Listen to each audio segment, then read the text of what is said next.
크게 예술이라는 부분이랑 같이 이야기를 해보려고 합니다. 그걸 가지고 우리가 리더십이나 소통이라는 관점을 어떻게 연결하면 될지, 굉장히 그 틀을 깬 굉장히 희대의 센세이션을 일으킨 작품이죠. 마르셀 듀샹의 샘이라는 작품입니다. 할 때 병기 하나를 선택을 했고 그 병기에다가 영혼을 불러일으켜서 이 마크를 하나 써붙이고 예술이다 이렇게 했던 거죠. 바로 36억 원의 낙찰이 됩니다. 자, 집에 있는 병들이지 여러분도 떼어오셔가지고 네, 이니셜 새겨서 이건 예술이다 이러면 이제 뭔가 로또보다도 더 괜찮은.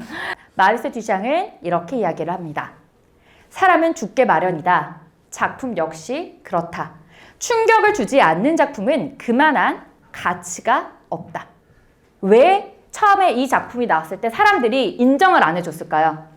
뭔가 예술작품은 시간과 노력이 그 작가의 어떤 땀방울이 들어가 있어야 이 작품은 정말 작품, 이런 고정관념이 있었던 거죠. 그런데 이 작가는 선택과 집중만으로도 가치라는 것을 만들어냈다고 보시면 되겠습니다.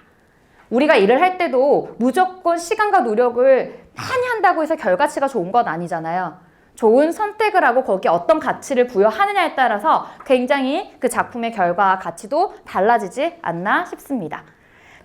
우리 다 아는 부분이죠. 우린 다른 거지 틀린 게 아니다. 알면서도 사실은 어떤가요, 여러분? 나랑 조금만 달라도 이 사람 왜 이러지? 왜 이렇게 말을 하지? 우리 조직 구성원, 동료분들이든 아니면 가족들이든 아니면 우리 고객님들, 시민들이든 우리가 조금은 다른 시선으로 바라보도록 하겠습니다.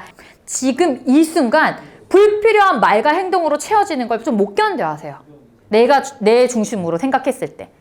그러면 내 기준으로 조금 불필요한 말들을 한다, 상대방이. 어떻게 할까요? 끊고 들어가죠. 일단 그건 알겠고 이건 어떻게 돼가? 이런 식으로 끊고 들어가는 경우. 또는 빨리. 아까 전에 요청했는데 언제 되나요? 오늘 안으로 되나요? 요청. 빨리.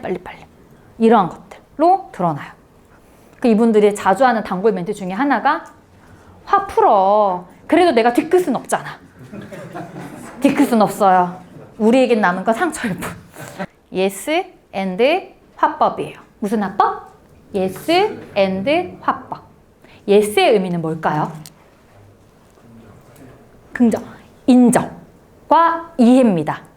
내가 작게라도 이 사람이 한 말을 공감해주고 이해해주는 거야. 우리가 다르다고 해서 이 사람 말이 틀리고 내가 맞는 건 아닐 수 있잖아요.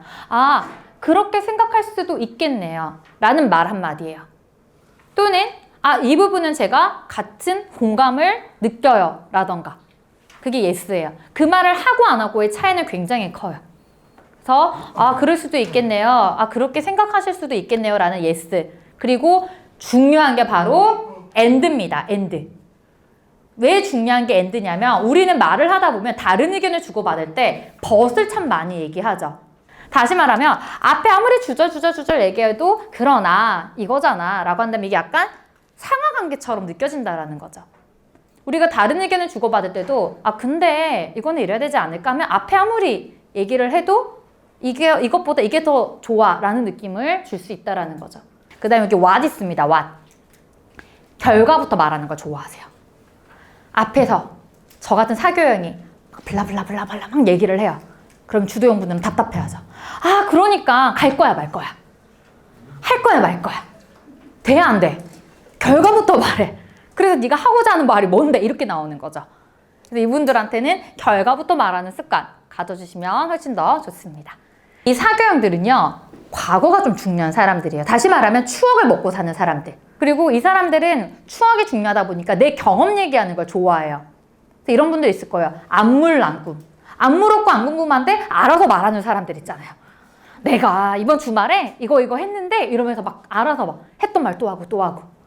경험을 공감해달라, 공유해달라라는 그러한 니즈가 강한 거예요. 우리 안정형 가볼 텐데, 자, 우리 이분들이 싫어하는 사람은 누구냐?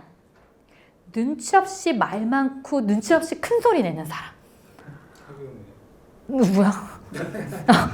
제가 알지 못하시는 분의 이름이 나온 건가요? 네. 그러니까 그런 분들. 남한테 피해주게 왜 저러는 거야? 이런 행동들을 하는 사람들. 그래서 역으로 이분들의 행동을 보시면요. 상대방이 피해가지 않게끔 하는 언행이 많이 묻어 있어요.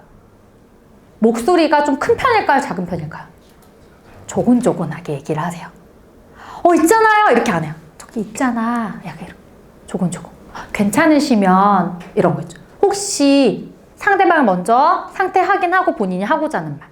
혹시 괜찮으시면 이거 좀 부탁드려도 될까요? 청유형을 많이 쓴다라. 마지막 이제 신중형이 남았죠? 신중형은 바로 여기 있는 까칠이 캐릭터. 그래서 문서 작업할 때 이분들은 그렇게 저장하기 버튼을 좋아하시더라고요. 뭐 하나 수정하면 일단 저장하기. 왜 그럴까요? 날아갈까 봐에 대한 두려움을 감소시키고 싶은 니즈가 있기 때문에. 그래서 이분들한테는 즉흥 여행이라는 건 참으로 어렵습니다. 즉흥적으로 떠나자 해도 어느 순간 내 머릿속에는 부산에 도착하면 몇 시쯤 되고 거기서 아침에 뭘 먹고 이게 뭔가 짜르르 이렇게 나오게 되는 거죠. 그리고 이분들은 그래서 질문이 많을 수밖에 없어요. 그래서 이유가 합당이 돼야 본인의 액션을 취합니다. 여러분들 동료분들이나 또는 상사나 또 우리 같이 일하는 분들 중에 내가 뭔가를 제안했을 때 계속 질문하는 분들 있죠. 이거 안 되면 어떡해? 이건 언제까지 되나? 이거 왜 해야 되지? 질문이 많다라는 건 상대방을 의심하기보다는 본인이 그게 설득이 돼야 액션으로 옮길 수 있기 때문이에요. 혹시 부하 직원 중에 왜요? 이거 왜 꼭 이번 달까지 해야 되나요? 다음 달까지 하면 안 되나요? 뭐 이렇게 자꾸 질문을 한다.